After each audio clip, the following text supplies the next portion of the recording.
Flat Earth expert Mark Sargent thinks the moon landing was a hoax. Technically, the moon itself is a hoax. Right, but betting with Sportsbet's new iPhone app? I could do this standing on my head. Thanks, Gravity. Sportsbet's new iPhone app. It's foolproof.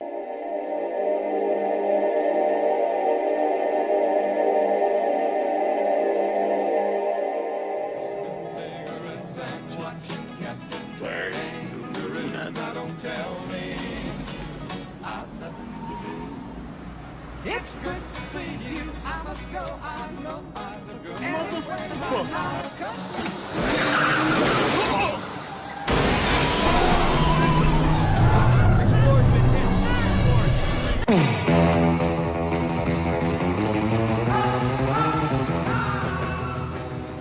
Hold him.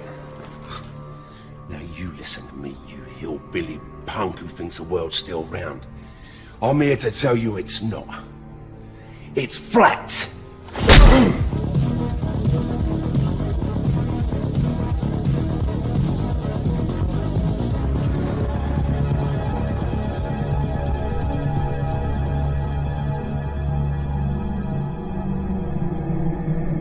Are we on air? Is this group chat? You must unite what has been set asunder. We are TFR. Truth Frequency Radio. Frequency Radio.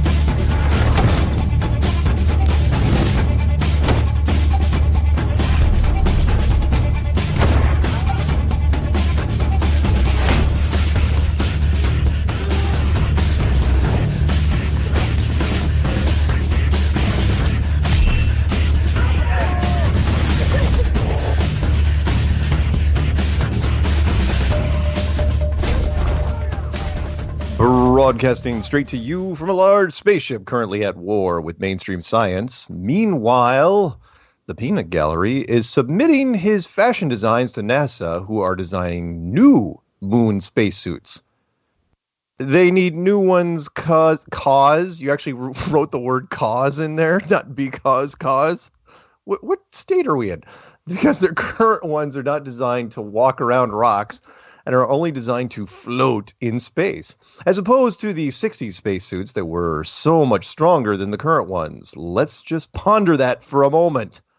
Hello, everyone, and welcome to Strange World, where the truth is often stranger than fiction. I'm your host, Mark Sargent, the creator of Flat Earth Clues, which propose that all of us are living inside a Truman Show enclosed structure thousands of miles wide. Check it out at enclosedworld.com or just Google Flat Earth Clues. If you can't find it, well, you're just not very good at the internet. For those of you listening to this on YouTube and you want to hear the show live as it happens, please go to Truth Frequency Radio for the latest schedule. Currently, the show is on Tuesday nights at 7 Pacific, 10 Eastern. I'm going to do it 2 weeks in a row now, just for her. And yes, Michelle, if it is not September 24th, 2019, then you are listening to a rerun. Quote of the day goes exactly like this. Be who you are and say what you feel, because those who mind don't matter, and those who matter don't mind. And that's from Bernard M. Barich. I don't like his name. The Mark Sargent 2019 challenge is in effect. This is my personal declaration of war against mainstream science. I, Mark Sargent, put forth a challenge to any university, foreign or domestic, to loan me a self-contained spacesuit, put me in a vacuum chamber, and pull the switch. Find out what happens. For more information, please check out Flat Earth Clues, Part 13, The Lost Nail. Announcements. If you haven't already done so, please pick up the Flat Earth Sun and Moon app from the YouTube channel DITRH, otherwise known as Deep Inside the Rabbit Hole, otherwise known as David Weiss, who just made an appearance, we'll talk about that in a minute, on the Alex Jones Show. Go figure. 2 years after they told me they could never do a Flat Earth show, they do one, and we owe it partially to Owen Benjamin. Those of you going to, you know what? Let me back up a bit. The Dallas conference that is coming up in November, not Flatober Fest Palooza stock. Anyone that goes to the Dallas conference is automatically going to be given in their goodie bag an autographed copy of my new book, Flat Earth Clues, End of the World, with a black cover. It's really, really cool. So check that out. It's on Amazon right now. So if you haven't bought it on Amazon and you want to give that one away for Christmas, that's fine. But you will get a signed copy at Dallas. Let's see. Quick update also on the. Hang on, I gotta look this thing up real fast. It is the update on the Zen Garcia Flat Earth court case. Bet you you don't know about this one, do you, Karen? I do not. Well, I'm going to tell you. Do tell. No, I will. He wrote this morning, and he said, just want to thank you for sending out the affidavit. It was amazing and concise to what I need to support for my defense argument. I just want to catch you guys up that the case was, again, postponed because of the other guy having filed perjury against me. The Superior Court judge has combined the initial case together with this one, and we will be contending it. Contending, is that the right word? Contending it in December 16th, later this year. I'll be putting together something from your chapter, Mark, to apply to the case. Even though we're only allowed to have one witness, we can have multiple affidavits, and so I will look to include your story and work as part of the public record for this case. Once again, I really appreciate you guys. So on and so on. Be blessed. Zen Garcia, lead author, editor, and radio broadcaster at sacredwordpublishing.com. So happy to hear that he's plugging along with this thing. I'm hoping it gets resolved before the end of the year, but it's going to be noteworthy by the time that happens. Let's see what else is on here. We'll get to Jake Grant here in just a second. We have a special guest tonight, creator of the documentary What If the World Was Flat? And he's from Now You See TV, and we'll get to him in just a minute. But first, I have to say hello to the lovely, sometimes sassy, but always lethal Karen B. Hi, Karen. Hello, Mark. You and I are not going to be talking very long tonight because right after the show, you are heading out and getting ready to go to not Flattoberfest's Palooza stock, but you are going to be going to the Amsterdam conference, which yes. I hear is in Amsterdam.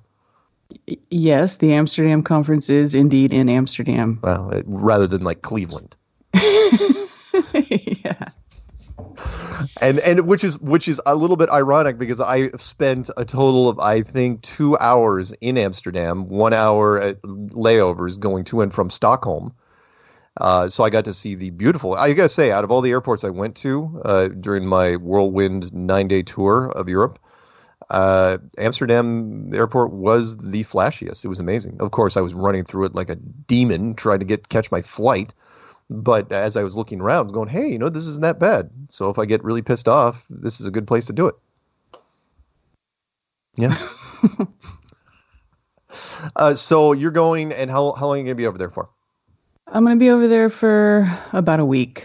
Wow. So, yeah. Nice. You're going to be with all the cool people. Yes. As you know, I am not attending. I was not invited to the Amsterdam conference because apparently I did not meet their high standards. It just won't be the same without you, Mark. Oh, well, thank you. You know what? I have a feeling I may be there in spirit. Yeah. Yes, yeah. I'm sure you will be. I'm sure. Also, let me mention real quick because I got to get this out, and I won't mention the YouTube channel that did a little bit of a hit piece on me this morning. I woke that's why I was like waking up to it. It's like, Mark, look who's saying mean things about you. It's like, I know. I'm like, sorry. No, it's fine. No, you weren't the only one. There was quite a few. That's what they do. Whether it's good or bad, I hear about it. It's like, Mark, look at this really cool British boxer. He's into flat earth. Wow, that's great. Hey, look, Mark, this YouTube channel wants your head on a pike. Okay. Well, okay. In my defense, I don't send you all the bad stuff I see. No, I know you don't. But I always take it more seriously when David Weiss messages me and says, "Yeah, you better get on top of that." He's like my hidden manager, where he's like, it's like, oh, okay, fine. So I want to read this because I have been posting this in various chat rooms, and you already know what I'm going to read. It's a little paragraph. Yes. Because basically he's saying, the guy's saying, like a lot of people, and I warned everybody, it's like he's mad about the commercial, not the 15-second spot and not the billboards and not the buses and the airports and all the other stuff. He's mad about and he doesn't know, I mean, I don't blame him, about the minute 45-second spot where I am mixed in with all the other people from the ad campaign in Australia called Foolproof. Including the American Beauty Queen and the protesters and the plastic surgery guy. And he's like, oh, you're making Flat Earth look... I mean, I've heard this so many times. You're making Flat Earth look stupid. It's like, do you have any idea how redundant that sounds? It's like, because yeah, again, it's the fault of the Flat Earth community, which is everyone forgets that everyone thought it was stupid. I thought it was stupid. You thought it was ridiculous. There's David Weiss, like, I'm not looking at this. This is absolutely silly. And once you get into it, it's like, oh, it's not. And you forget that attitude you had. So my paragraph goes exactly like this. I'll say this once, and I'll say it slow so that everyone understands. Every time the media attacks us, Flat Earth grows stronger. Period. Time and time again, our numbers grow. When Newsweek attacked Jaron, when CBS attacked Patricia, when Behind the Curve attacked Bob, when the BBC attacks everyone. It exposes people to the concept who otherwise wouldn't have heard about it. This is the reason I say yes to every article, every radio show, every TV opportunity, and yes, even commercials. This particular campaign ran for all of Australia, TV, billboards, buses, and airports, and I would have done it for free. If you think that saying no to a media attack is a good idea, then you really can't see the entire chessboard. I can. So get bent. There you go. And I didn't put "and get bent" at the end of my things that I posted. I was a little nicer, but it's my show, so I can say that. There you go. And Very David good. Weiss, great speech. You should repeat it. And I said, I am posting it in comments wherever applicable. And he gave me a thumbs up. So I think it's true. I'm not going to change. I mean, look, I say yes to everything. As long as I get to say Flat Earth somewhere in whatever it is. I don't care what it is. Do I get to say Flat Earth? Yes, fantastic. Sign me up. I said yes to this before they even told me how much they were paying. So, whatever. Seriously, I would have done it. I would have paid probably half my airfare to freaking... I had to fly down to Australia for this thing for a week. And I would have done it. I would have been that. I probably shouldn't say that on air. It's like people out there. It's like, oh my God, we can get him for cheap. Let's get him. Yeah, don't say that on air. Yeah, I probably shouldn't. So I take back that. I'm not going to pay my own airfare for a commercial. Mark charges $1 million. $1 million. Okay, let's get to our guest tonight because I know we want to talk about this fun thing that he did, and I did watch the entire 2.5 hours of it, and it was wonderful. So you may know him from the YouTube channel, which is bigger than mine. So what makes him so special? It's called Now You See TV. His name's Jake Grant, and I got a chance to spend some time with him recently while he was making this documentary. And hopefully he remembers to take off the mute button as we bring him on. Jake, are you still with us? Yes, I am. Hey, right on. You'd be amazed how many people, it's like silence. Like, you got to take the mute button off, son. Yeah, you got to meet the cue. Yep. Especially in radio. Especially in radio. You got to hit your mark. Let's get right into it. We have 14 or so minutes before the first break. So before we even get into the film, or maybe it's kind of tied in. You and I had a chance to spend some time with each other out in Indiana during that wonderful thing. How did you tell us about your Flat Earth journey? How did you get into Flat Earth, and what led you to be inspired to make a 2.5 hour Flat Earth documentary? Well, this film, What If the Earth is Flat, is a process that's kind of been in the works for about 2.5 years. Specifically during the first international conference is really when I realized that this was something that needed to be documented and presented in a way that didn't provide a dissenting voice along with the narrative, as we see with most media. And it's interesting, you started out your segment kind of talking about your Australian commercial and how any publicity can be good publicity, because Right. that's exactly why the Flat Earth movement has kind of grown as a whole. And it's something that I cover in the film, which is this concept that we live in a meme culture where everyone has to jump on these viral topics, these viral trends, and add their 2 cents to it. And yes, the vast majority of people out there are calling flat earthers fools, calling them crazy, and they don't really get to the meat of the topic, but because they all want to jump on this viral trend and make money off it, really.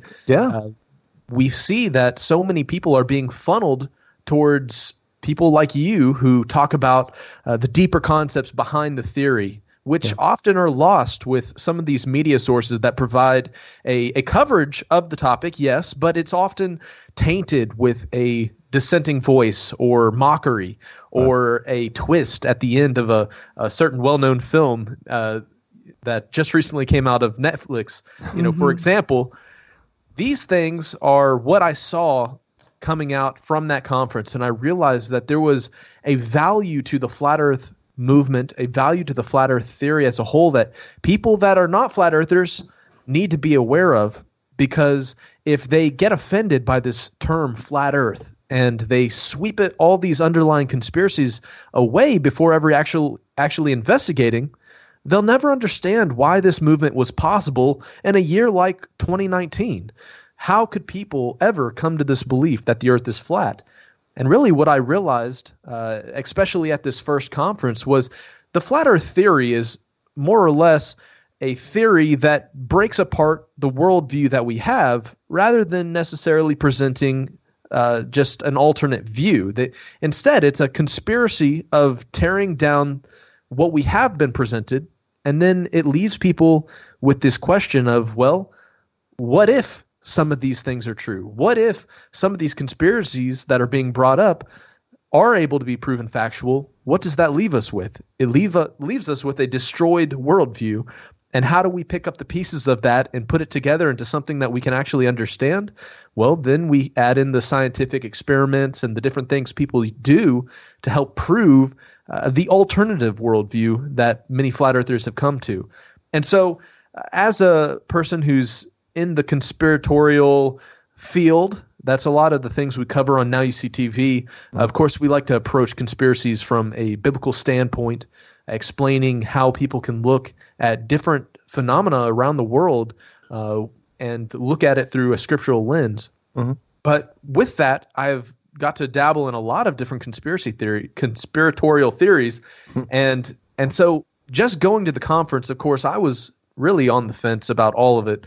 Either way, I just wanted to get to the truth of the matter. And that kind of led me to record all of the footage that I got in this journey like fashion. It kind of built up as this story of me going to conference, to experiments, to meetups, and getting into the mind of a flat earther. And of course, at the beginning of my journey, I was really on the fence, to tell you the truth. And it was more of me just really trying to understand it and give this unbiased approach to listening to these different theories and different positions. Because, you know, you guys probably throw this quote out sometimes, but it's the mark of an educated mind to entertain a matter without accepting it. And I wanted to emulate that. You know, I wanted to really hear everybody out, hear the opposing positions, and hear the arguments that were brought up at the conferences and at the different tests that I ended up going to. Yeah. And what it revealed was this just fantastic movement that has grown exponentially over the past 3 or 4 years. And really, I feel that this film that I've come out with is one of the most intimate looks that is available at the moment at the movement, without necessarily trying to debunk it mid-sentence, I guess you could say. Right. And I think that was kind of my interest in doing the piece. And really, it all started at that first conference in Raleigh. And it was a last-minute thing to actually have gone down there and started filming it. I didn't even expect to be making a film on Flat Earth. And I found myself driving through the night. I think it was Thursday, maybe it was Wednesday night, and the conference was starting that Thursday. And I drove all through the night, probably 7 hours, and I ended up getting to the conference in Raleigh right before Rob was about to go on to stage. I actually missed some of the presentations that first day. And I got to talk with Rob before he was going to do his first big presentation in front of all of these massive media people. And for those of you guys who aren't familiar, you probably are, but Rob does a lot of flat earth stuff too. And I've had a lot of interactions with him in the past on different topics and got to work with him on some stuff. Yeah. But I got to talk with him before he went on stage, and he was just out in the foyer kind of pacing back and forth. And I think he was kind of concerned because, of course, there had been threats coming against people going to speak on the topic. There was a lot of people there who were just nasty, and there was a lot of tension to go on and actually put your face on this crazy conspiracy that he had really lost a lot of business opportunity to, and put his life on the line to pioneer this theory, as many people do. And to just see him step out and actually put himself on the line on a topic that seems so crazy seemed to be something that really could draw me into the whole movement as a whole. Because I heard several different experiments and theories leading up to the actual conference, but actually seeing people step out in front of mainstream media and permanently etch themselves into the Internet of Things as flat earthers was really an inspiring thing. Yeah. And it was important for me to record why these people were able to do this just phenomenal step of putting yourself out on the line. It was important to me to record why they believed what they believed. Sure. And to catalog that information so that in the future, whenever information is sequestered away or censored, that there will be an accurate reporting of these conferences, of these meetups, of these experiments, and of the main staple conspiracies that build up to the overarching flat earth belief. Yeah. And that if I could catalog all of these things, then perhaps in 10, 15 years, when the internet is so tailored that you cannot find conspiracy theories, that people will be able to look back at my film, What If the Earth is Flat, and be able to understand how the movement was even possible.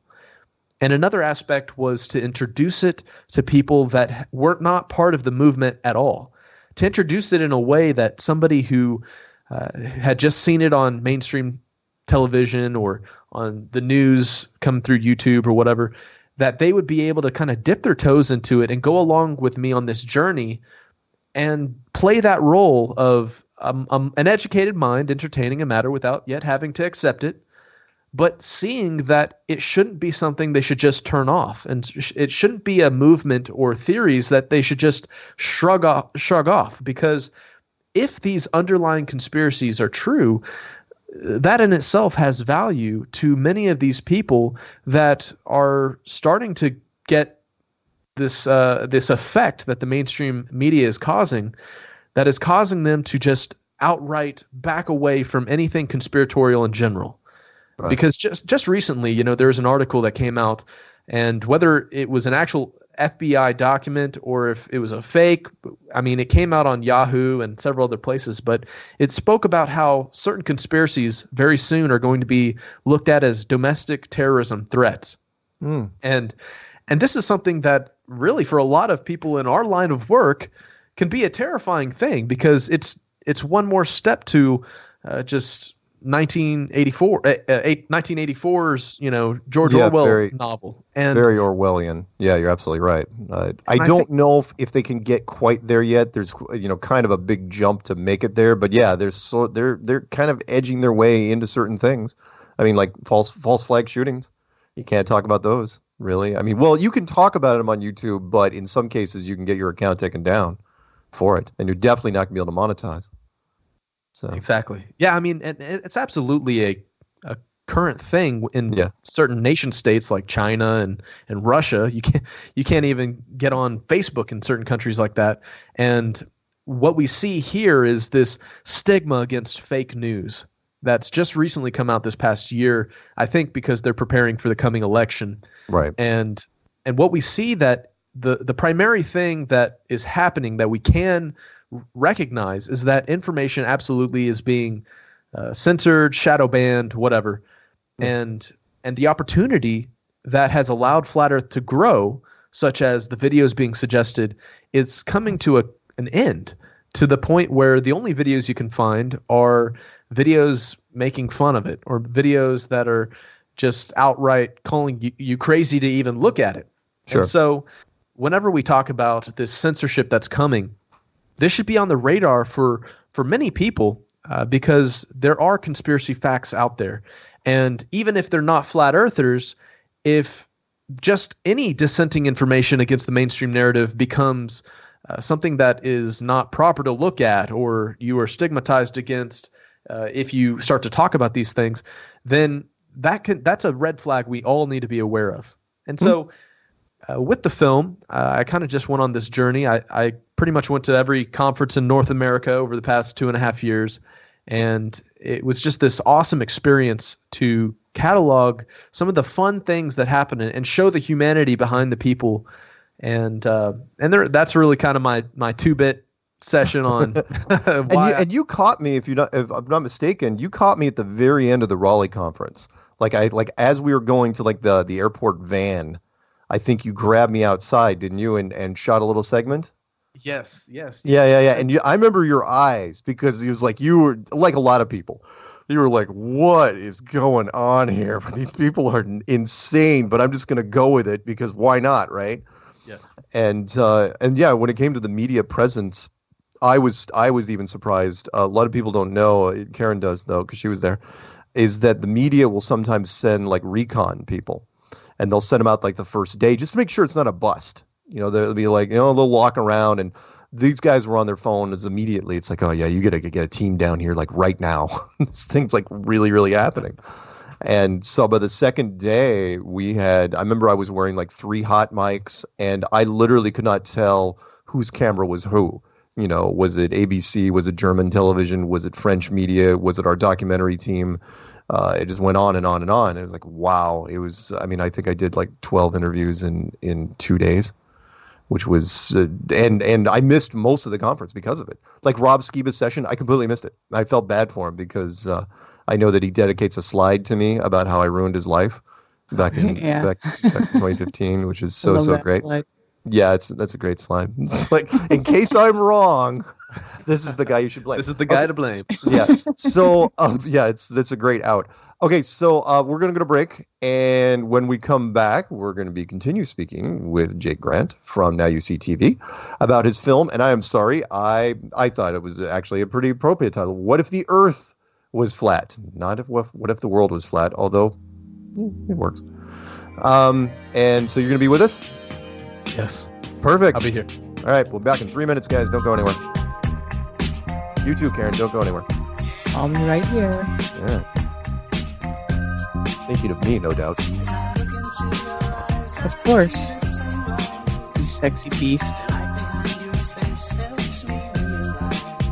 Kill it.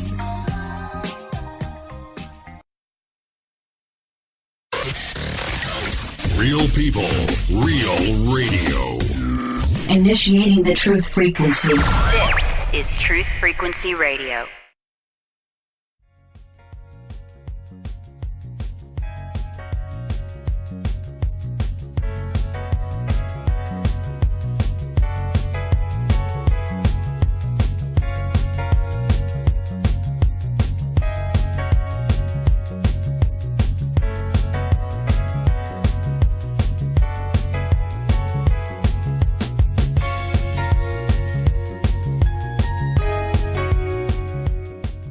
Welcome back to Strange World. I'm your host, Mark Sargent, along with Karen B. We just listened to 3 hours of everything the Beatles wrote, but we did not play all of Hey Jude, followed by the Taylor Swift Hour of Power. But just then, yeah, that was Joe Jackson stepping out from his album, Night and Day.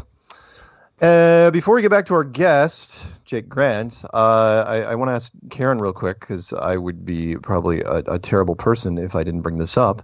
Hey, Karen, did you happen to see David Weiss on the Alex Jones show? Why, yes, I did. And How do you think that went? I thought it went swimmingly. I agree.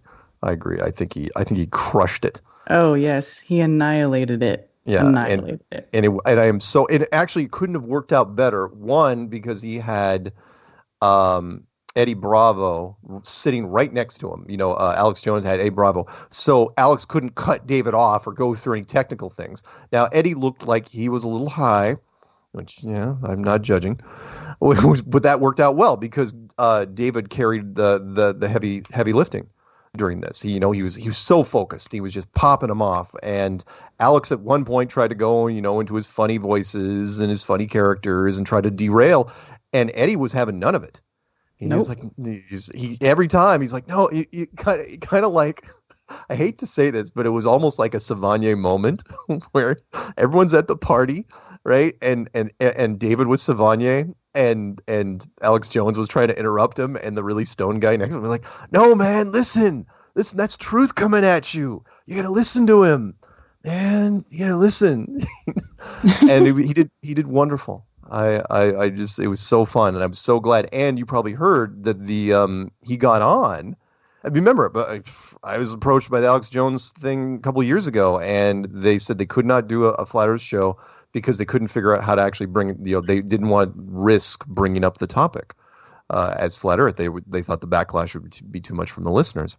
Well, they did a Flat Earth show and pulled it before, remember? Well, kinda, but yeah. Alex, they tried to do sort of a hybrid where they were interviewing Eddie Bravo at a restaurant after a whole bunch of drinks. And Alex's substitute people were in the studio kind of trying to talk about it, but Alex was notably distant.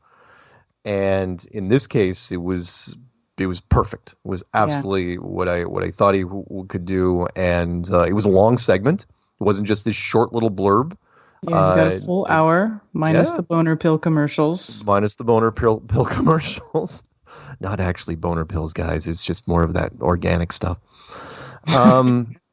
And it was great. So good for David. Again, we finally got on there. And I bring this up also because David and I were chatting earlier on Skype, where it's like, yeah, he'll catch some grief for that because Alex, it catches a lot of grief for probably being compromised in the conspiracy world. And it's like, and people have asked, would you do the Alex Jones show? It's like, yeah, I would.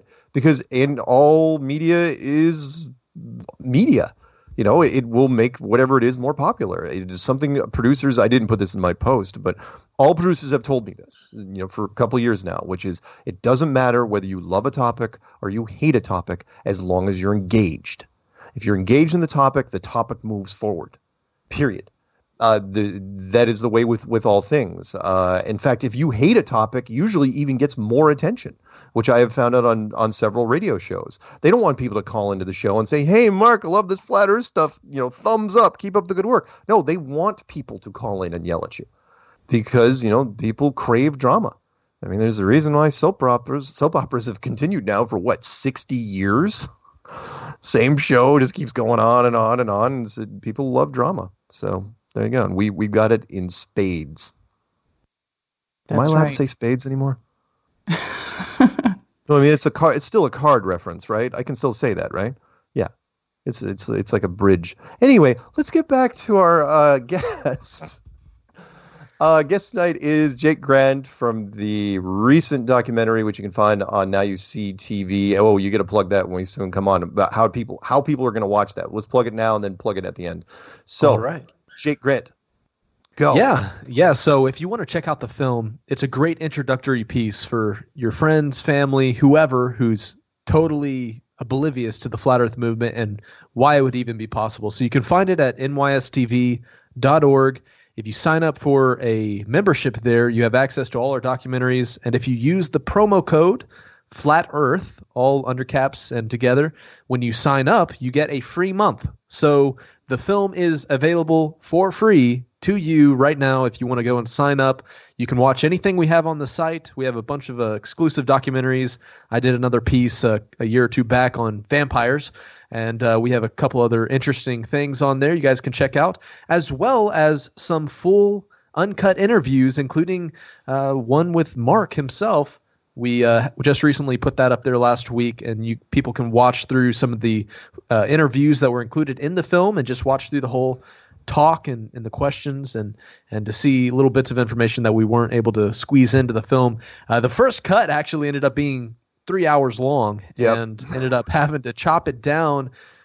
I know it's a bit of a meaty piece of work, but really I was trying to be as thorough as possible and get out of the main premises and concepts across so that people wouldn't go away asking some of the most common questions. And I think that was kind of my hope, is not only to tell the story of me going from conference to conference and all the weird, wacky, crazy things I experienced along the way, but also what are the main tenets of Flat Earth? Why is it even possible? And so, I actually caught that interview as well between Alex Jones and Weiss, and it was really interesting to see how the conference coming up in Dallas is actually being promoted quite a bit by several celebrity faces that seem to be more pro Flat Earth than than we've got recently. And I think that's one thing that characterized the 2018 conference was a conference of celebrities that were making fun of Flat Earth and duping everybody acting like Flat Earthers. And this coming conference could be interesting because there just might be celebrities there that are Flat Earthers in actuality. So, this is another aspect of the film that I bring out, is just the celebrity mark on the topic and why they promoted it and why it kind of blew up. Of course, we go back to guys like Kyle Kaepernick, or no, I'm saying his last name wrong. Kyle Irving. Kyle Irving. Yes, correct. Sorry, a little Freudian slip or whatever there, but so all the celebrities that kind of had to add their 2 cents to the topic is one of the reasons it blew up. And so, it just ties back to, why it was a viral trend. And it's interesting that there seems to be a lot of people kind of coming around. We have guys like Owen Benjamin, I've seen some of his stuff, and, he's going to be at the conference. And so it's interesting to see the evolution as I went through the conferences. And of course, it's all going to be different at this Dallas conference, which is going to be an interesting environment compared to the last few years, because there's going to be a lot of people there in certain mainstream news outlets and stuff that have done all the hit pieces they can. Maybe they'll take a different angle to it than what we've seen in the past. And that was really my goal with this film, was to be somebody to present the behind the scenes and some of the more nuances of the movement and of the conferences that people can only remember who actually went. Maybe other people that missed those first few opportunities to see the movement as it was budding, they'll be able to tune into the film and see some of the crazy things that happened. It was at the Raleigh conference that I really became friends with a lot of people that had really kind of drew me in to the crowd, I guess you could say, in a way that I didn't expect. For example, I became really close friends with Rick Hummer, and I began to work with him on the Rollin' Ready project. Yeah, I love Rick. He's a great guy. Oh yeah, Rick's fantastic, and it was really at Raleigh that I became friends with Robbie, more than just acquaintances, and Rick for sure. I started to work with him on the Rollin' project, and that's really kind of what brought me to Canada for the next conference that was happening the next year. And I got to film some really interesting things that happened there that you guys can check out in the film, where we had a bunch of flat earthers in a room and some pretty alarming noises started to go off. Yep. And from an American kind of mindset, we're thinking active shooters, what are all these threats coming against these people at the conferences? What could be happening? And just to, that's one of the ways I felt like I needed to introduce the various people really involved with the conferences, such as you, Mark, and Patricia when she was still running around the Flat Earth groups, and Rob and Jaron and Bob. It was this wonderful moment where I got to capture these just genuine looks of just what's going on? and and really, I wanted to do that because it got to show really what you guys are putting on the line here, which you're putting your guys' necks out on the line to get this information and this alternative worldview out to everyone. And there's not very many people that covered. I think a Vice article might have mentioned it, but this is some of the only footage of those moments, and people can really get a sense of what it's like to be trapped in a room full of conspiracy theorists who think they're under an emergency threat. So it's not just this informational bit. Of course, there's some really great stuff like your clues, Mark, that people can go to kind of dive deep just into the one hit, two punch type informational cues to get their journey started down the rabbit hole. But I kind of wanted to wrap it up with this fun, kind of humoristic approach to the topic. And of course, another small segment I did on there that covers some of the aspects of the flat Earth was the inability for people to see the curvature with their own eyes. Right. And I have this funny segment that I included that involves I'm already spaced on his name, Felix Baumgartner. There we go. Oh yeah, the Red Bull He's got jump. a strength. But I entitled the whole segment "The Bachelor in Search of the Curve," and show him going, up into space, and just how really everyone has been catfished by the curve, and it's the curve that we're presented through the imagery, the photographs, and I cover all of this type of information in the film, but I wrap it up in kind of this fun kind of narrative that can make people laugh that have never heard this information before, but also can trigger them to want to go and search further. Yeah. And I think that's what's so great about some of this stuff coming out with these, these other celebrities that are allowing them to kind of say, hey, did you know there's no actual photographs? I know that was something that was coming out on the interview on Alex Jones' show. And for those guys to go and search that out and to find that there is fact behind those statements, that's an impactful thing.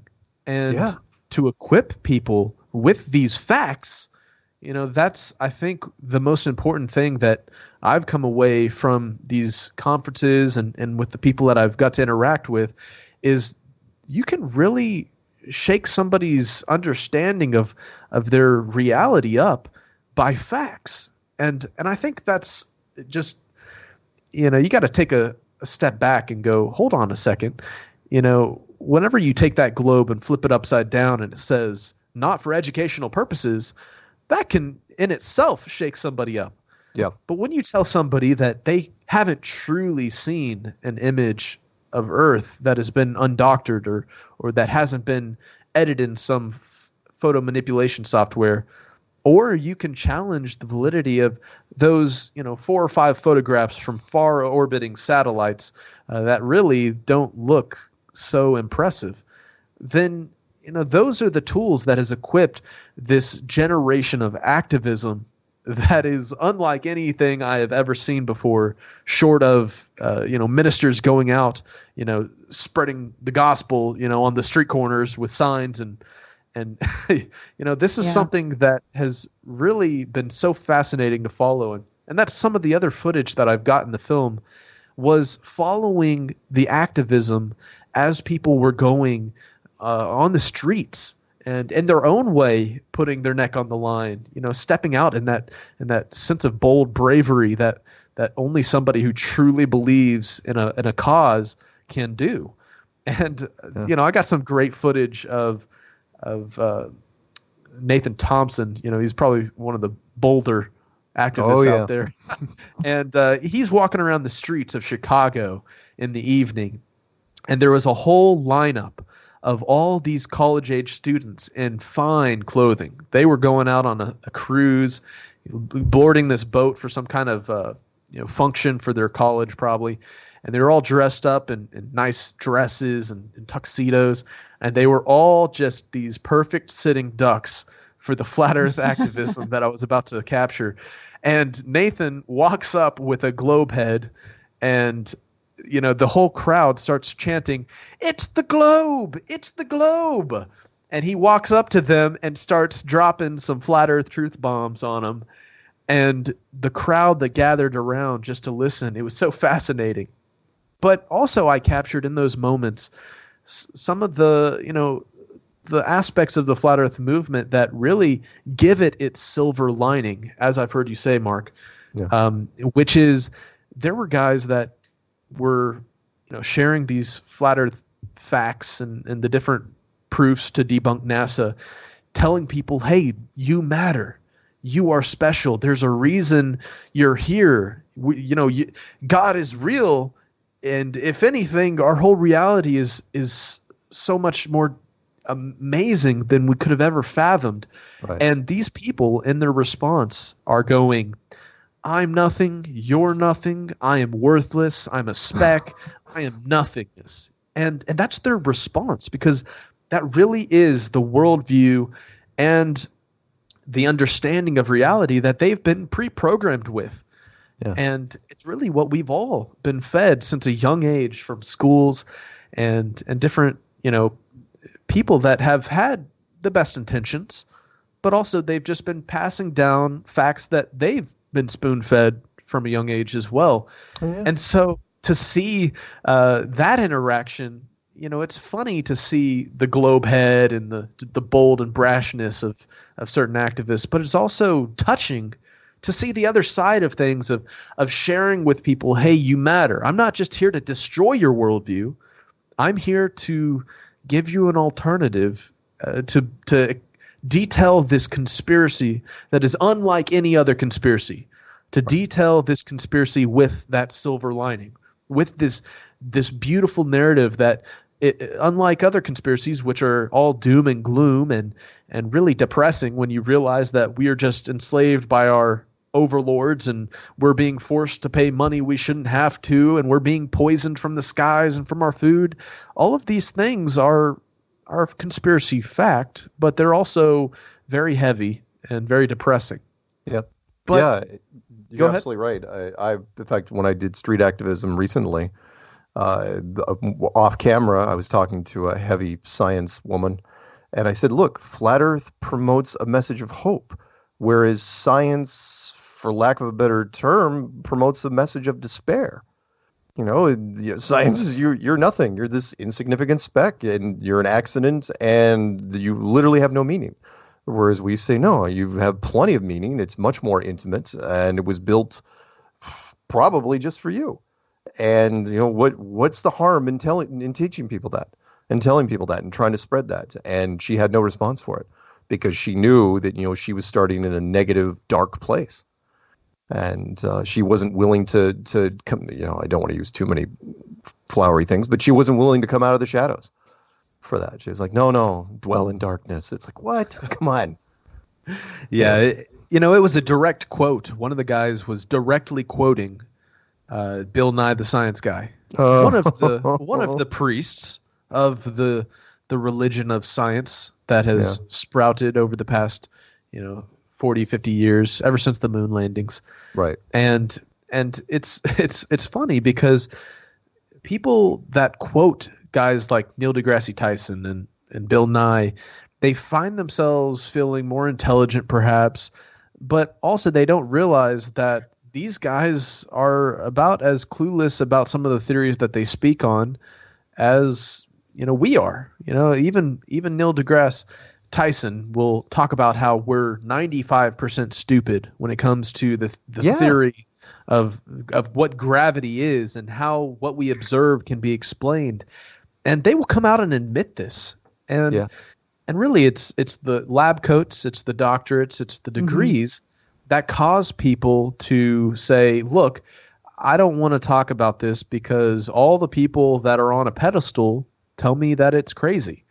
And so, the importance of this film and other people doing work on this particular conspiracy of conspiracies is the fact that there is many aspects of reality that we can look at, we can observe, and different things that we've been shown and presented that can be pulled apart and dissected, and to a point that the reality that we've come to know can be put into question.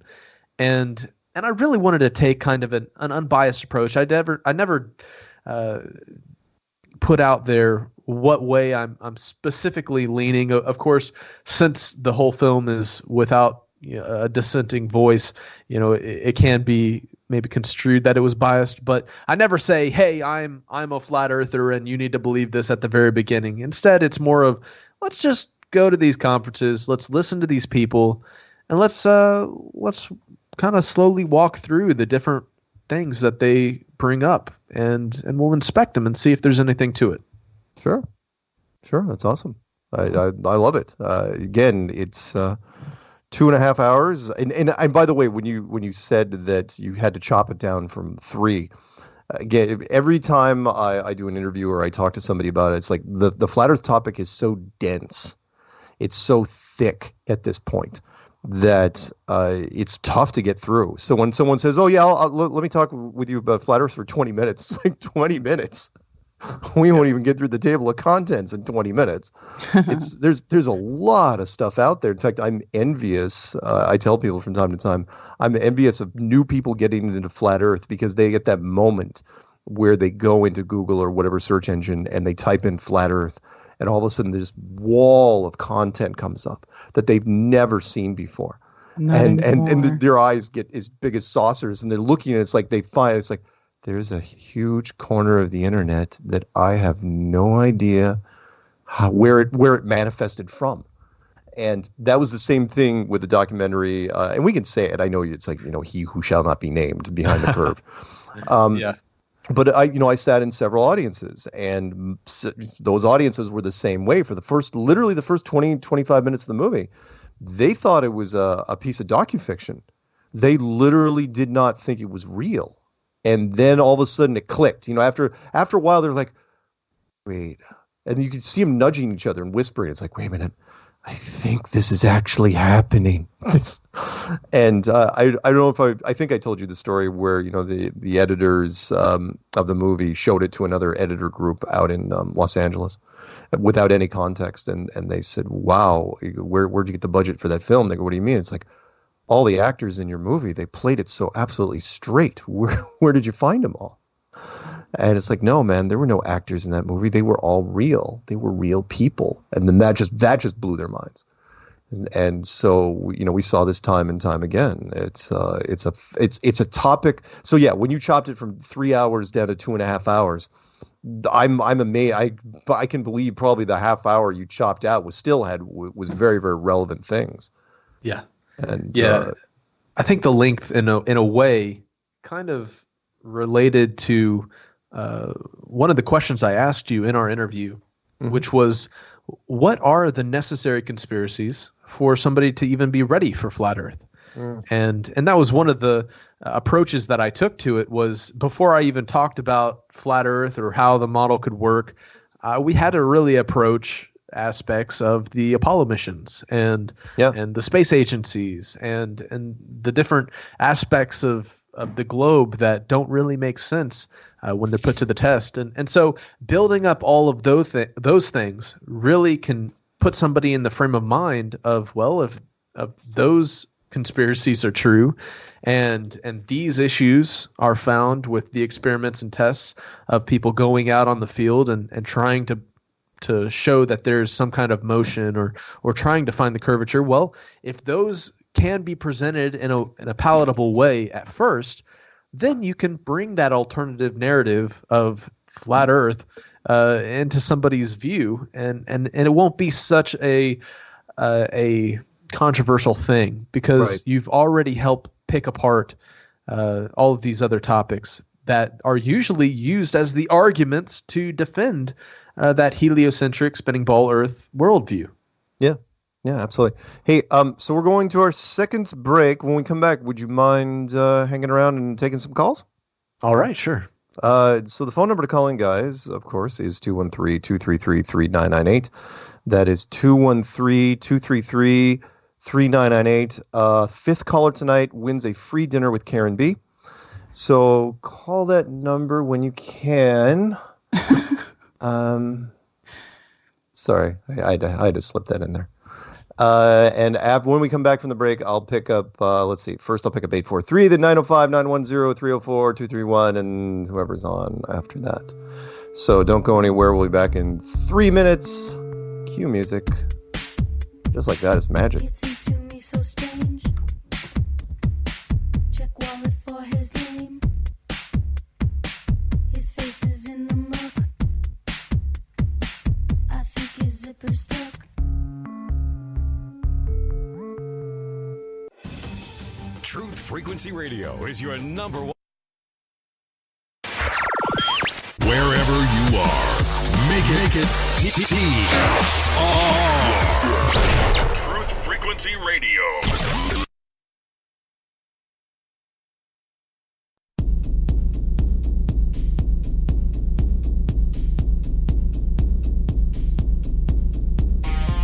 Major Kong. Major Kong. Primary target the ICBM complex at Laputa. Switch all receiver circuits to CRM discriminators. What's cooking on the threat board? Nothing. Alright, tell you what you better do, old buddy. You better give Elmo and Charlie a flash, man. Bump everything up to condition written, stand by the floor on your base. Major Kong. Major Kong. Hey, what about Major Kong? Clear and plain and coming through fine. What about It's great to be fine. What about Major What's happened? You see the string in my legs, Carl. What about Major I never told you. Hey, what about Major Kong? Welcome back to Strange World, part 3 of 4. Excuse me, I got a frog in my throat just now. I need a sip of V8. You thought it was going to be whiskey, but no, I'm drinking healthy tonight. So we have Jake Grant with us from the documentary What If the Earth Was Flat? And we got Karen B hanging on for a little while longer before she heads off to Amsterdam to buy a lot of drugs and try to smuggle them back. Oh my God. What? I didn't give out your flight number. I'm going to make it a challenge anyway. All right. So let's take a few calls. Of course, phone number to call in is 213-233-3998. And we're just going to go in order. So you can ask any question you want. If you don't have a question for Jake, that's fine. You know, he can just hang on and chime in if he wants. Let's do 843. 843, you're on with Strange World. What's happening? Mark, Karen, Jake. Hi. How's Hello. it going tonight? Good. Great. Good. Yeah. I just wanted to say, Jake, that was an awesome documentary. I've watched it 2 or 3 times already. Wow. Yeah. Well, saying that is really nice. Thank you. Well, you did an awesome job. I think I talked to Karen a couple of weeks ago when Mark was out in Europe about the documentary. I saw it and told Karen and just Jack about it, and Master Gunner about the documentary. And obviously, Karen, you watched it? No. No. Why did you put me on the spot like that? I've been so busy these past couple of weeks. She has been busy. You can't I've been give her too very much busy. grief. I am gonna watch it though. I just thought it was ironic that I talked about it like 2 weeks ago, and here you are on the show, Jake. And I mean, that was such a good job you did on that. I'm really happy about it. Flat Earth has just made me look at the world a whole different way. You know, it's just amazing what it does to you. It really is. Well, Karen, you can, of course, go to nystv.org and sign up with promo code Flat Earth and check it out as soon as this is. Oh, well, you got a flight coming up, right? So. Yeah. I am gonna watch it though. I've been wanting to watch it. I've been hearing so many great things about it from a lot of people. So I definitely do plan on watching it. So yeah, the community I has hope so. I has hope so. embraced it. I will say that. Everyone that I know that has watched it, they have all said the same thing. It's like, wow, this is really good. It's what they were hoping the first documentary would be like. You know, unfortunately, mainstream has its things it has to do, but it's fine. Look, the fact that you made it, wonderful, and I'm glad you made it. Anything else you got? I wish that came out before Beyond the Curve. But anyway, I called into Jaron's show real quick last night, talking to him about a lot of the moon landing pictures, right? Mm-hmm. If you look at a lot of the moon landing pictures, from the view of the camera to the horizon of the moon, which I don't hear a lot about this, and I don't know why, but this is like a big thing, because if you look at the viewpoint of the camera to the horizon, it's only like 100 to 200 feet. Yeah. And then it goes black, right? Yeah. If you're driving down a highway, you're looking for miles down the highway, right? Yeah. Well, how is the moon really that small, or am I missing something? Yeah, where are the really, really long distance shots? Yeah, you're absolutely right. And that's something that you don't hear about a lot, and I just wish people would bring that up a little bit more. Sure. But other than that, I don't have much more to say. I can't wait for Flattoberfest. It's going to be awesome. Can't wait to meet everybody and say hi. But other than that, that's it. All right, man. Awesome. Hey, have a good one. We will talk soon, and I'm sure we'll talk a few more times before Flattoberfest Palooza stock. Talk soon. Absolutely. See ya. I might change the name to that Flattoberfestapalooza stock. Festapalooza stock. That's actually better than mine, I think. Festapalooza stock. Seriously, you should trademark that. You come up with some good stuff, kind of like what was the other thing you said? Trip responsibly. Yes, trip responsibly. Oh man, that is a T-shirt waiting to happen. It's awesome because travel agencies or just about any airline should have that shirt. And but maybe it's because of the drug connotation they're not going to. All right, let's pick up 905 area code. I suspect this is somewhere in what is known as Canada. So we can swear on TFR, right? Sure. I really friggin' hate the fact that Patricia has gone off the grid. I love Patricia and I miss her, and I want her back. But you consider swearing to be friggin'? Only tonight. I know. Don't worry about Patricia. Patricia is fine. Of anyone you should not feel too sorry for right now, it's Patricia. She lives a comfortable life with her cats, and she doesn't have to worry about much. And when she decides to come back, she'll come back. Yeah, she needed a break. But I feel sorry, Mark. I'm sorry. Sorry for that? Sorry. Yeah, I can't tell you're Canadian. No. Hey, look, you've heard me say this before in the show. She was warned by yours truly many times. I said, look, you can't. I know social media, it's really important. You want to be loved, and you don't like bad comments. You only want good comments. You want to sanitize the bad comments. But the problem is with the flat Earth topic, it generates so much visceral, knee-jerk hate responses that there's the only reason I sleep at night is because I don't read my comments. It's horrible. I don't read mine either. Yeah, it's awful. So and she read not only was she reading all of hers, she became a moderator, volunteered to be a moderator on my channel so she could get rid of the comments about her on my channel. And I've got over 1,000 videos. So I told her, I go, look, you're going to snap like Neo in the Matrix, right? He's going to pop.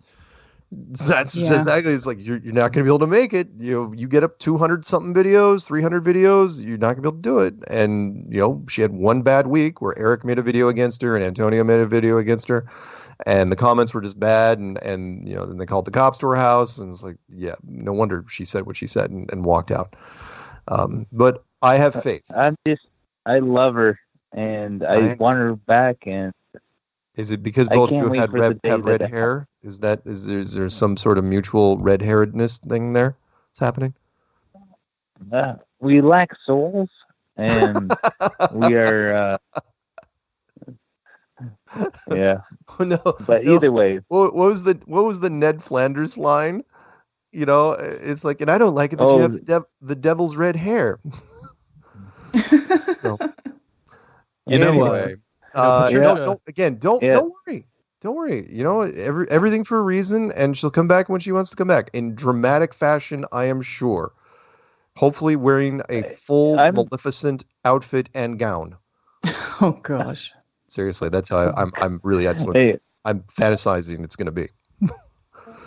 with a hoping for the Little Mermaid. So sorry, what? No, it's got to be the Little Mermaid. Oh yeah, the one fake, that she the fake Little Mermaid costume that she punked me with. That was brilliant. Yeah, that was brilliant. Yeah. Anyway, anything else? Unfortunately, it is a call-in show, so as much as I'd like to talk about Patricia for the rest of the show. That makes me want to mention something real quick. Oh, sorry, wait. Go ahead, Jake. But before Patricia took her bow out, of course, she was going to one of the conferences I captured in the film, and there was an interesting thing that kind of sets up the drama that happened in Edmonton. And Patricia starts out the panel looking at her phone and going, "Huh, it's 3:33. Weirdly enough, what a great time to start." And as soon as she says that, ding, ding, all these alarms start going off. And it's just so funny seeing stuff like that happen. And of course, that's kind of how I set up. Of course, it's awful, the things that are being said against her. And, but it's really being said against many people, the disparaging comments, and these people are shills. You've had it come at you too, Mark. And that's how I set up that whole segment. And Patricia was a focal point to that.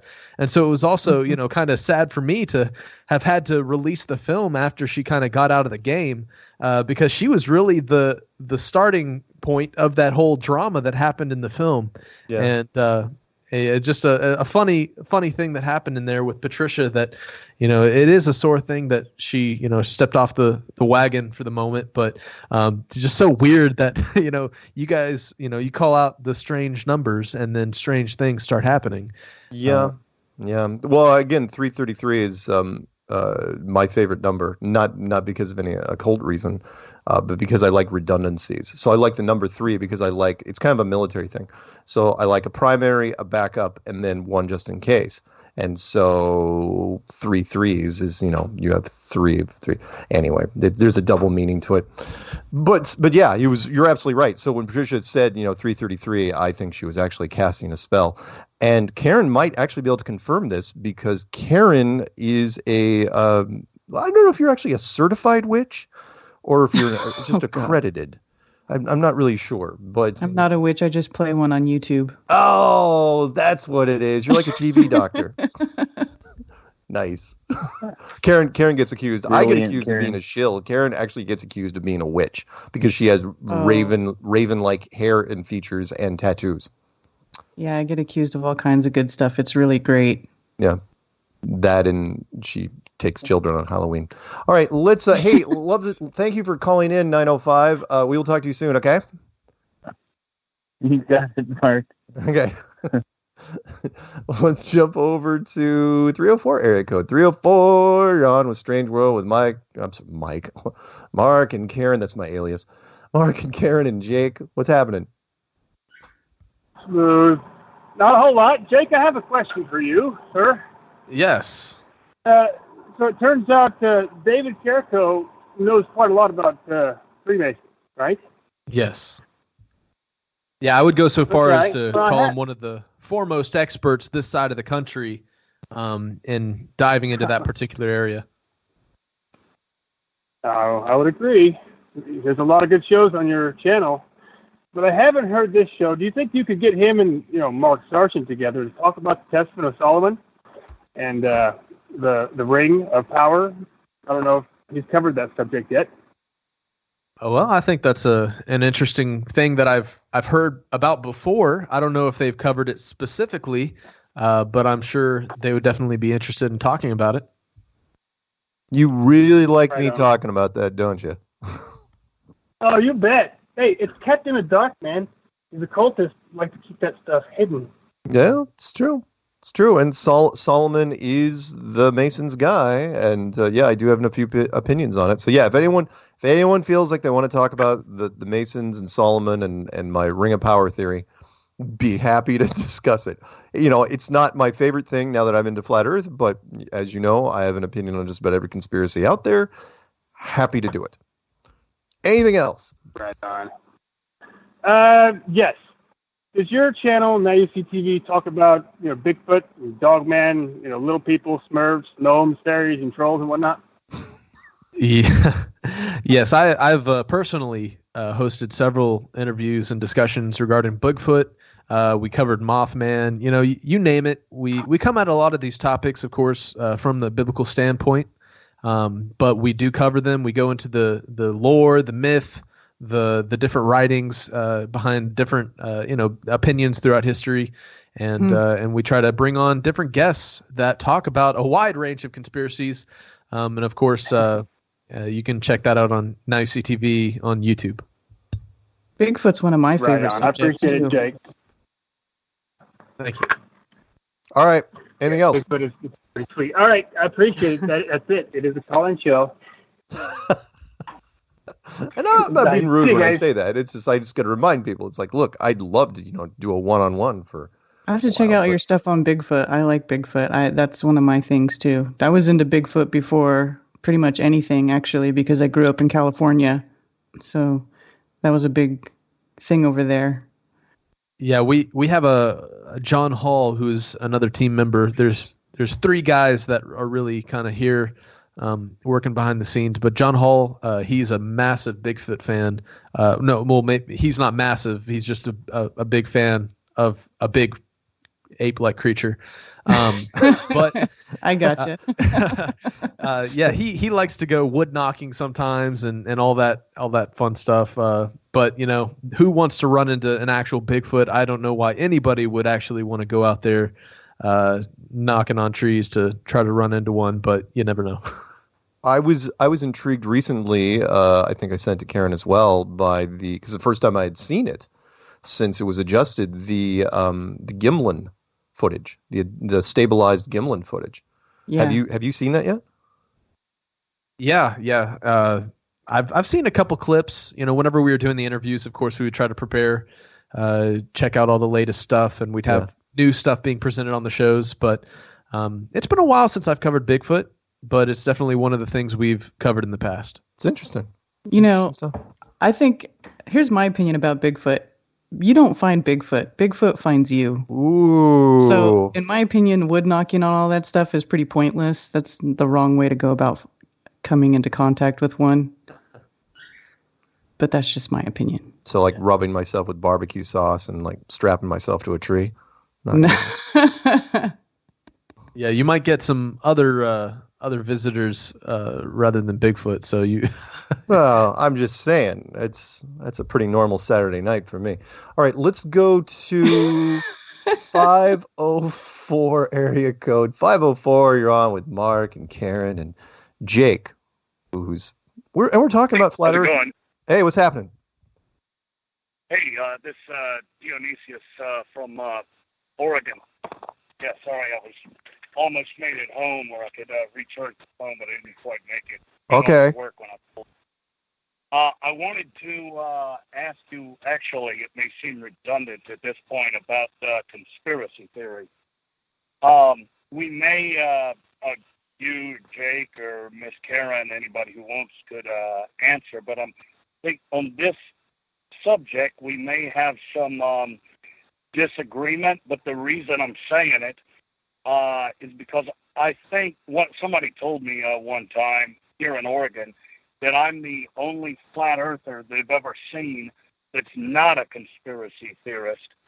And I thought that was a bit sad because I know that it's not very far from the truth. So I didn't want to go so much into, I'm not totally against it on this occasion. I just, not so much in the specific beliefs so that we can bring them up, but I just wanted to point out that I thought that view needs to be heard, and that I want to make the point, one doesn't have to believe in conspiracies to believe in the flat earth, because a lot of the modern movement, they're more often than not, I see it associated together, both by people in the movement and the mainstream media. So the movement, the modern movement, tends to agree with that, but traditionally, like in ancient flat earthism, both early Christian and otherwise, I see like this Samuel Rowbotham in the 19th century, who founded the modern movement. It was just revived using his model about 4 years ago. He quoted a lot in his book, Earth Not a Globe, Euclid, the ancient mathematician, traditionalist who believed in absolutes, and Zaceticism, the ancient science, different from the Renaissance method of Francis Bacon, which used hypothesis and allowed, basically, it was the beginning of theoretical science, which leading to Einstein, but the absolute. And I'd like to address this, actually, because I have an opinion on this.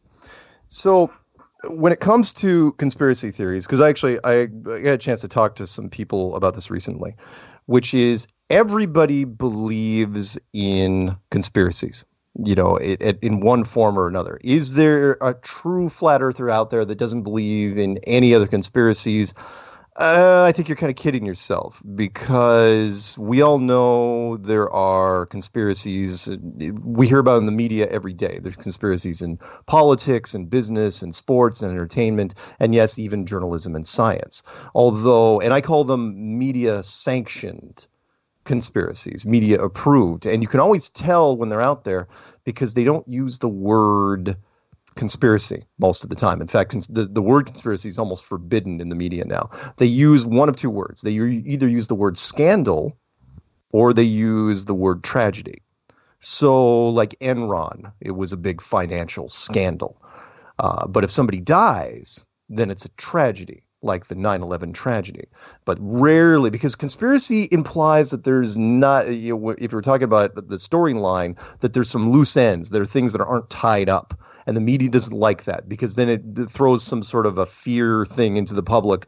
You know, it's like there could be people out there right now that were involved in this, and we're still looking for them. No, they like a concise storyline. So it's always scandal and or tragedy. So yeah, and that term conspiracy is a conspiracy in itself.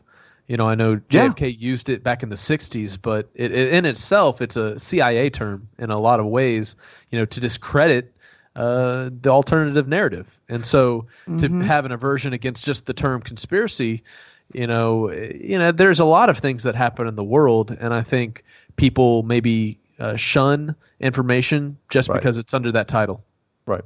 Oh, yeah. And by the way, there's only so far they can try to make the term conspiracy taboo, because in legal terms, and I actually have some experience in this, you can never be convicted of scandal or tragedy, but you can absolutely be convicted of conspiracy. For example, so let's say Karen robs a bank. I'm sorry, robs another bank. She would be convicted of armed robbery. But if Karen and Jake and I conspired together to rob a bank, we would all be hit with two charges. We would all be get armed robbery and conspiracy to commit armed robbery, which is a whole nother set of penalties and jail time and all that other stuff.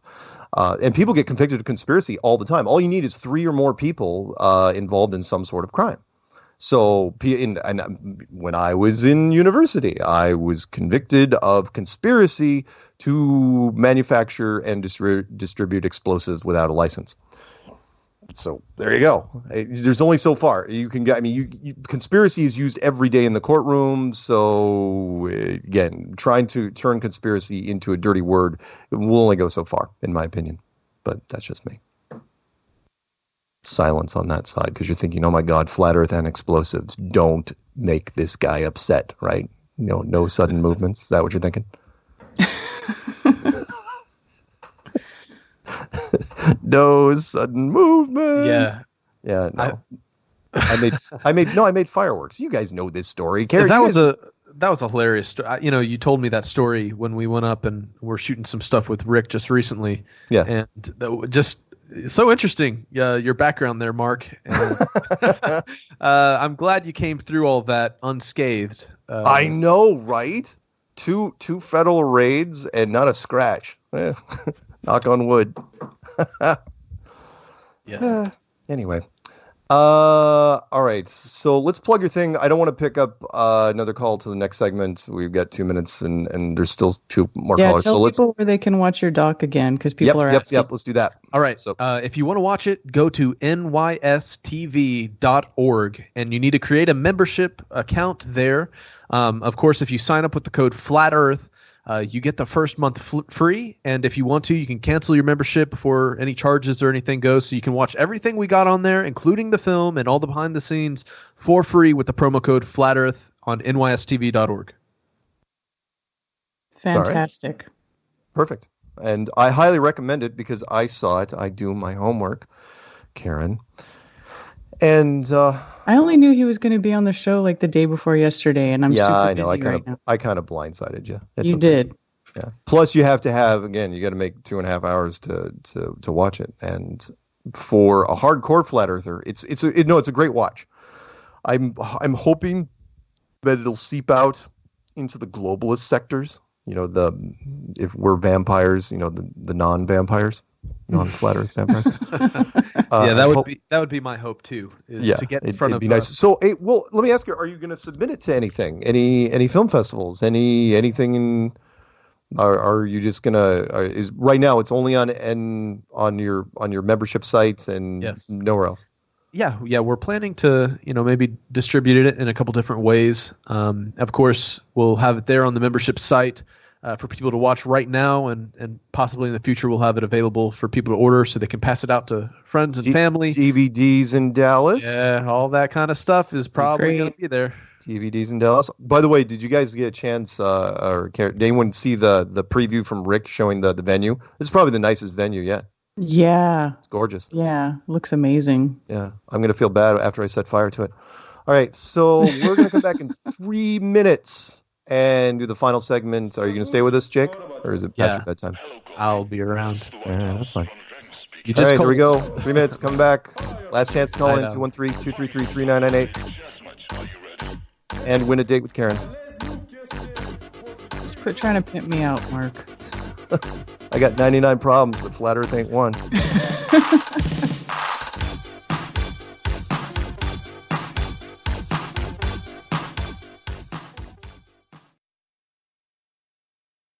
This is Truth Frequency Radio. No hate, no hype, no fear. Real people, real radio.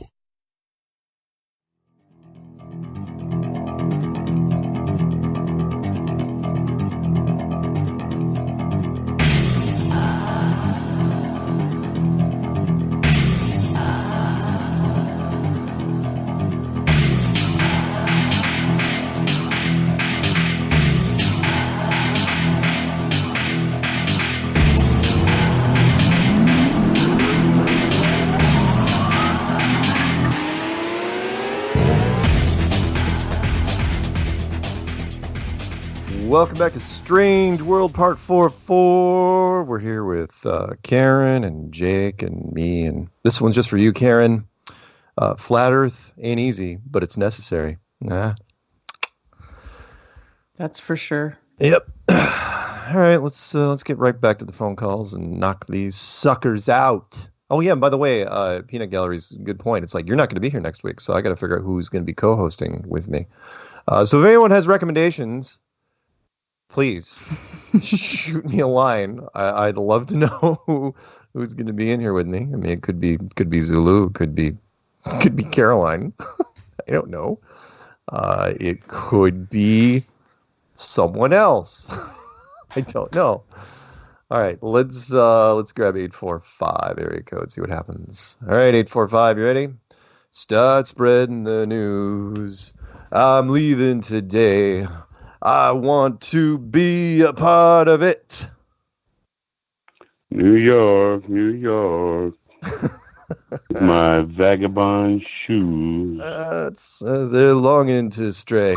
Hey, what's happening, man? How was that? That was good. How are you? I can't complain. Hey, am I the third caller? Did I win the dinner date with Karen B? If I had a siren noise, I'd play it. You just won an all expenses trip paid date with Karen B. Congrats. Yes. You guys work out the details. Awesome. I'll foot the bill. You know what? Let's meet up in South Carolina during Flattoberfest stock. Right around Flattoberfest. There you go. I'm buying the booze Perfect. and the food. How's that? All right, cool. I got the tip.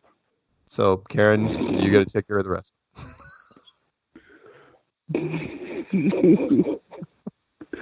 That's going to be great. I cannot You'll wait. just be lucky if I show up. How about that? Wait a minute. Someone's picking me up from the airport. Oh, I'm picking you up at the airport, Mark, and we're going straight to the shooting range. Nice. Don't toy with me, woman. Nice. What was it? Flattoberpalooza. Well, no. Karen came up with, I think it was Festapalooza stock. I don't think that was it, but that's a good one too. That's a good one. Festapalooza stock. Oh my goodness. Oh my goodness. This is gonna be great. Oh, I cannot freaking wait, man. Yeah, it's gonna be fun. It's gonna be good. See, How's nice hanging out with. I will be there a day early, and we don't know how many people are going to be staying there yet because I don't know if Karen's bringing the band or not, but we'll see. Nice. Mm-hmm. Yeah. Nice. So, what's happening with you out in New York? Not much. Just hanging out, listening to you guys, enjoying the conversation. I cannot wait to watch this documentary. I haven't seen it yet. You haven't seen it? You're in for a treat. You're in for a treat, man. For a flat earther, it's absolutely a very positive thing. I mean, all sorts of stuff will resonate with you. So nice.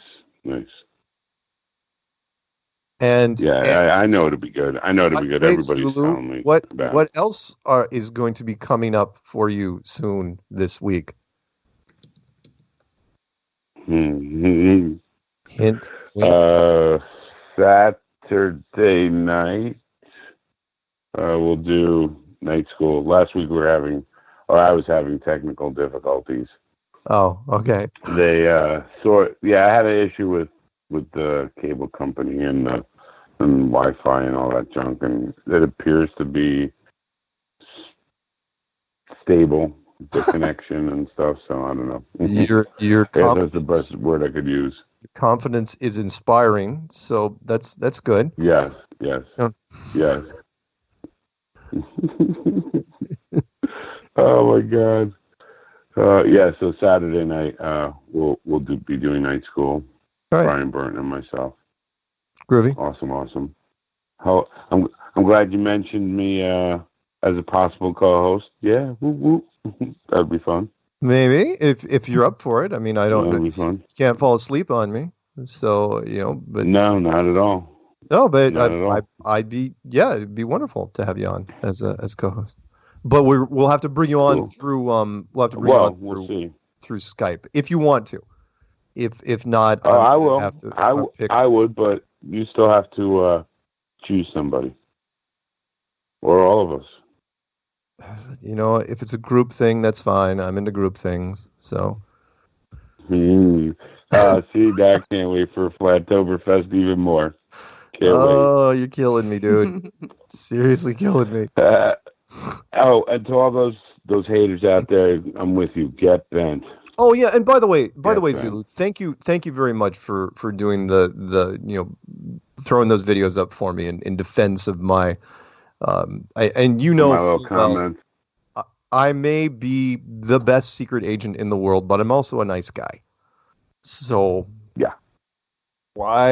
And honestly, I don't blame people. If I was a hardcore flat earther and I didn't know anything about that commercial, and I saw the not for television version that was on YouTube, that minute 45 job, I might freak out too. Now, would I immediately think that because I did it, I'm a secret agent? No, I would say that I was a sellout.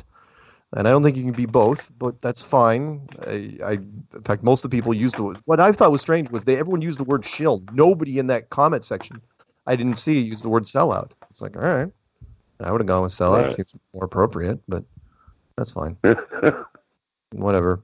I'm using some of the money to buy drinks for a lot of people this year. So so I'm good with that. That should and pizzas and dinners and whatever else but pretty much all the groceries for the room in Dallas. Nice. Yeah. Just gonna start calling you Moneybags Mark. No. No, you can direct that to one of my several assistants. All right. Anything else, Zula? Nothing. Just love you guys. You're awesome. Keep up the good work. I don't care, even if it is foolproof. You're awesome. Oh, that's nice. And thank you. Yeah, I'm not. I'm not stupid to get mad. I mean, I get where you're like, oh, geez, I don't like it either. Mm. But I mean, to be so upset over it, and then Well, think of it this way though, and I don't blame that particular guy that much. I don't know much about him. I know his channel's got 50,000 subs and all that.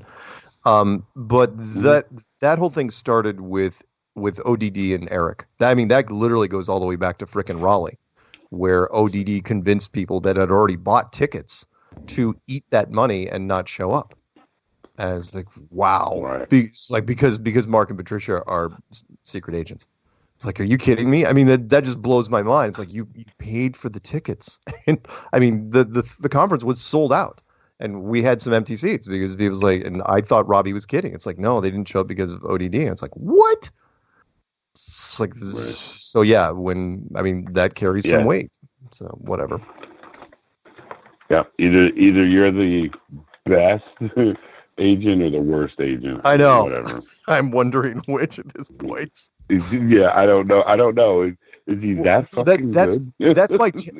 That's my challenge though to anybody. When I meet people either at Festiva, Palooza, Stock, whatever, or Dallas, I will be asking. I'll walk right up to them. I'll shake their hand. I go, "Do you look at me right in the eyes? Do you actually think I'm the best secret agent in the world?"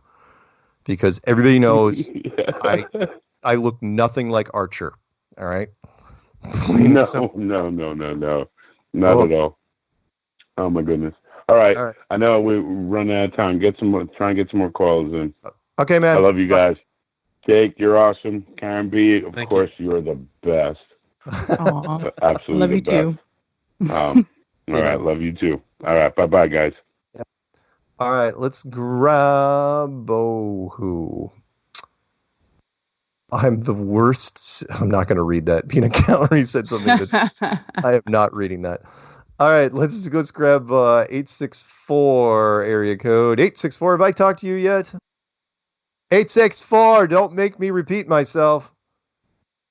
864, rookie move. The rookie move.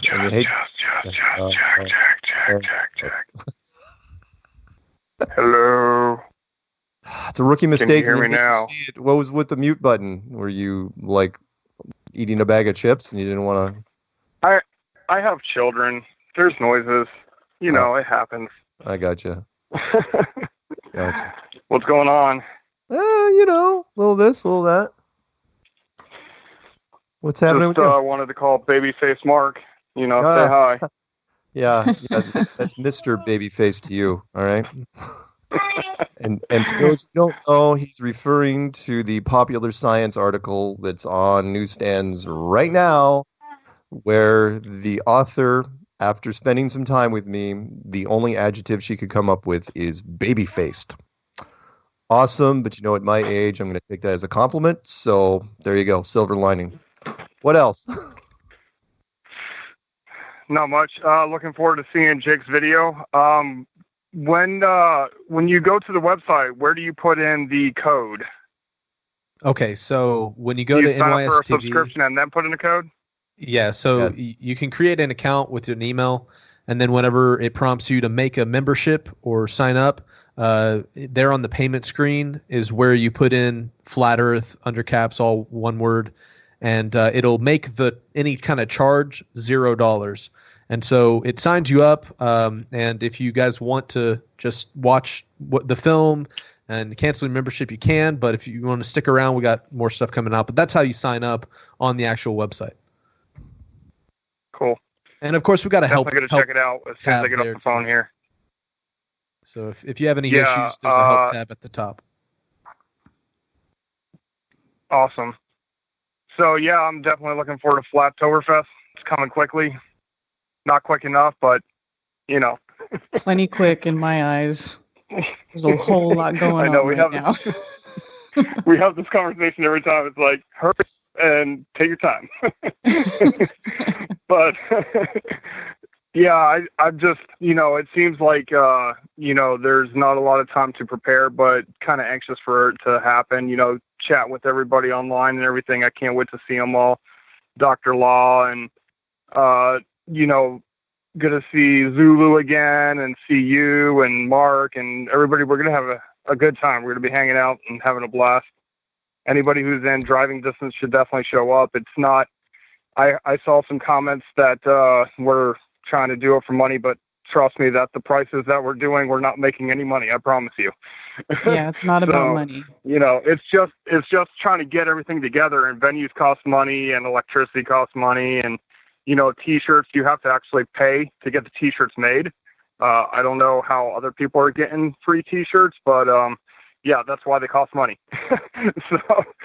So anybody who thinks that we're in it for the money, you'll just have to take my word for it. Definitely not making anything off of it. Just trying to get everything together so that we can all be part of a good get together. That's all. Yeah. Our event is one of the more affordable events to go to as well. So sure. In my opinion. Yeah. And it's only a 1-day event, but who knows how long the after party is going to be. And, I'm just, I can say from, experience on multiple different conferences we've been to, when you're around like-minded individuals, it's a very inspiring and charging, experience. And everybody should try it out at least once. And, I'm sure you'll be hooked and you'll want to go to all the conferences, and people will realize it's not about the money. It's about getting people together. Yeah. Word. Flattoberfest.com. Yep. Flattoberfest.com. I will. All right. Love you guys. Be with bells on. All right, man. See ya. Take care. Bye-bye. All right. Let's jump over to 254 area code. 25. Wait, did I click the button? 254. Wait. Well, no, Jack jumped off the line, and so it just popped up. So no. All right. Now I should be fine. 254. Are you there? I am here. Thank God. What's happening? Not much. How are y'all guys tonight? Good. Fantastic. Oh, this is Shanna Tony, by the way. Hi. I hadn't talked to you in a while. I missed the first half of your show, Mark, so I'm sure tons of people called in about your commercial. I thought it was great. I really did. Thank you. And there, by the way, there were a lot of people that enjoyed it. I mean, it's pretty funny. And by the way, I've got to stress, in case people haven't heard this before, almost everybody else in that commercial were actors. That was the weird part. And what I was trying to tell people, and they're just not getting it, is if you wanted to go after Flat Earth, you didn't have to fly me in from the States. I mean, they spent a considerable sum in airline fare to get me there. If you want, all you had to do was hire an actor to pretend to be a flat earther. The reason why I got the commercial, was we have flat earthers in that company. They were the ones that came up with the questions. They were the ones that came up with this and that, and I talked to them. They were fans, and that's why they got me in. They didn't have to use me. They used me because it was a double whammy. Not only did I get to say Flat Earth on camera, but they got to say, Flat Earth and Mark Sargent. And in the long version, which I don't think has aired yet, if it's a 30-second spot, they actually said Behind the Curve. So there were 3 different ways you could look at it. And I know, in fact, it was aired because there was a big soccer match down there, and somebody who didn't even know about the commercial wrote me. It's like, oh my God, I just saw you on a commercial during halftime or whatever commercial break they ran. So. Well, I forgot it was Tuesday and your show was on. That's why I missed the first half. And I actually came across the commercial, and somebody bashing you, like, oh, chill. Which that's still good publicity. Who cares? I agree. The old saying, most people know the saying that is even bad publicity is good publicity, which is actually a version of even bad publicity is free, which is very, very true. Right. Which it's true. Like, look, people are talking about you. Great, fantastic. That will get your name out there. Yeah, which is, I'm going to briefly plug the book here, Flat Earth Clues, End of the World, which is on Amazon now, and of course, anyone that goes to the Dallas conference will get a copy for free, autographed. But in there, I actually mention Amy Adams, and I say, look, Amy Adams hates Flat Earth. She hates it so much that when she goes out and talks about it, she converts people because of her passion. It doesn't matter if you love something or hate something. If you hate something, people will look at you and say, wow, why does this person hate that topic so much? And then they'll just start clicking on it. So. Right. Yeah. It's good publicity. That's all I'm saying. I haven't seen the long version, but I will have to look that up. Yeah. By the way, I'm also. Go ahead. No, you go ahead. Nope, you go ahead. I'll remember. This is off topic completely, so go ahead. All right. Well, Peanut Gallery says, don't forget to mention the Globe Live monthly meetup, Sunday 29th. This 29th coming up from 6 p.m. in where is this? Globe Live monthly meetup. I can't tell. The S Bar upstairs, 63 High Street, Hale Sowen. Is that a town? I don't know. Yeah, I don't know. But there's a monthly Flat Earth meetup, Globe Live monthly meetup. All right. But if you're out there in the UK and you're listening, go to flatearth23@outlook.com for more information. So there you go. Anyway, so you go ahead with off topic.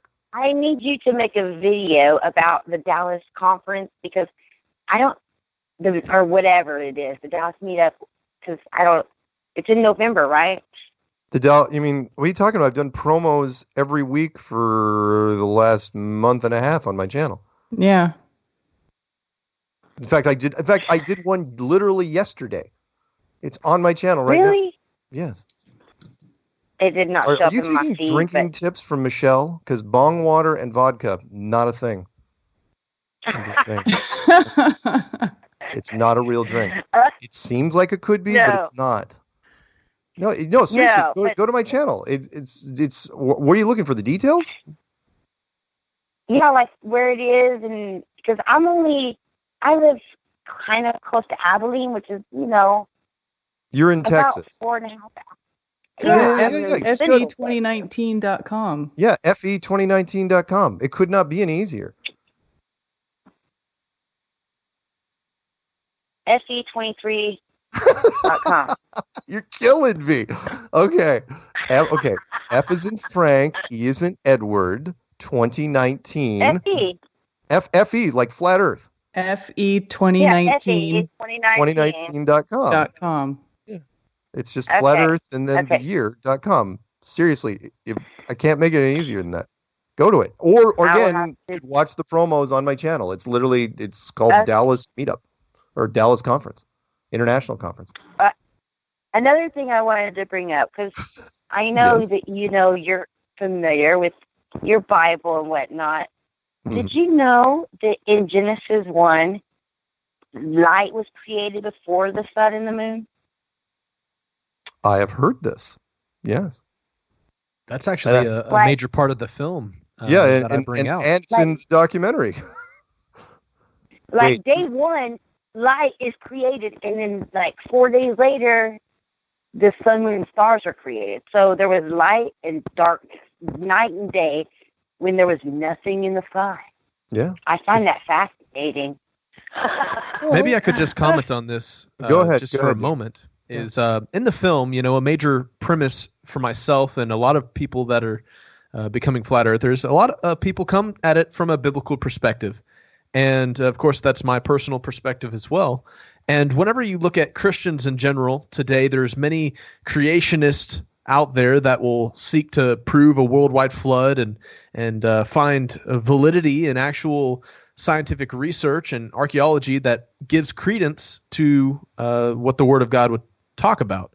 And so an interesting thing is that this is definitely a red flag for a lot of people that are Christians that are not even flat earthers, and it's something I bring out in the film, is that many Christians come at their worldview from a perspective that the book of Genesis is a accurate account of creation, and how the day 1 through 6 is how it actually happened in a literal fashion. And the interesting thing is that if they buy into that, if they believe that, then they already disagree with the vast majority of what science pushes as our reality. For example, if the sun, moon, and stars are created on day 4 and placed in the firmament, then the earth was in existence before that. That's a direct contradiction to what we're taught in classrooms, where the sun, had gravity and it drew in all the dust particles and it formed these little dirt balls, and they were eventually seeded millions and millions of years down the road. And it's all an inverse of what people see in that Genesis account. And that's a major aspect of the film that I definitely tap into, because, it's just it's a major part of a lot of people who have come into the flat earth movement are definitely coming from a biblical perspective. And so it's just kind of that hook out there for creationists in general that have a biblical faith.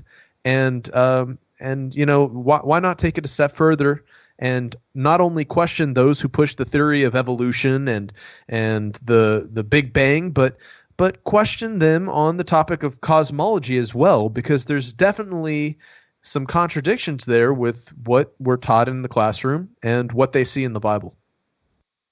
Right on. Well said, my friend. That Mark has heard my story before. You have not, but I'm going to make it real brief. Basically, my husband said to me, Babe, because he knew I was a Christian, believed in the Bible and everything. He said, Babe, go read Genesis 1 again with an open mind. And don't think the earth is the globe, just read it. And I did, and I came away a flat earther immediately. It was like total changing of my world. Because I never read Genesis with just an open mind. I read it with a twisted mind of what I'd been taught all my life from school. And of course it never made sense really, and I could never, but when I decided, yeah, the earth is flat, it harmonized with everything I have believed my life, It didn't before that. But hey, anyway, that's just me. Hate to do this to you, but the show is ending. Yes, so. you've got people to. We don't have people to go to. The show's ending. It's that time. Can't you hear the music off in the distance? Nope. All right. Hey, you have a good night. We'll talk soon. And remember, look, FE 2019. You better show up to Dallas, okay? Don't go to Houston. FE 2019. Don't go to San Antonio. It's in Dallas, okay? We'll talk soon. All right. With that, let's go back to Jake. Say, Jake, it's been real fun having you on. Yeah, it's been great to talk. Yeah, it was good. So when am I going to see you? You're obviously coming to Dallas? Yes, we will be there. All right, and I know it's probably short notice and you can't make it to Festa-Palooza stock, but that's all right. That's good. Now, where is that? That's going to be in Greenville, South Carolina, on October 20th. Ah, okay. Yeah, we'll see. You never know. Rob, Karen, tell him who's going to be there real quick in 10 seconds. Rob Skiba, Bob Nodell, Mark Sargent, Joshua Swift, myself, and we're going to have 2 Flat Earth music groups playing, Twin Serpent and One Big Love. There you go. Oh, fantastic. Awesome. Anyway, guys, I will be here next week. Karen won't. Same flat time, same flat channel. Thanks to Jake for coming on. Good night, everybody. Just NYSTV.org. What There if you the go. Earth is flat? Perfect. Say goodnight, Karen. Good night, Karen.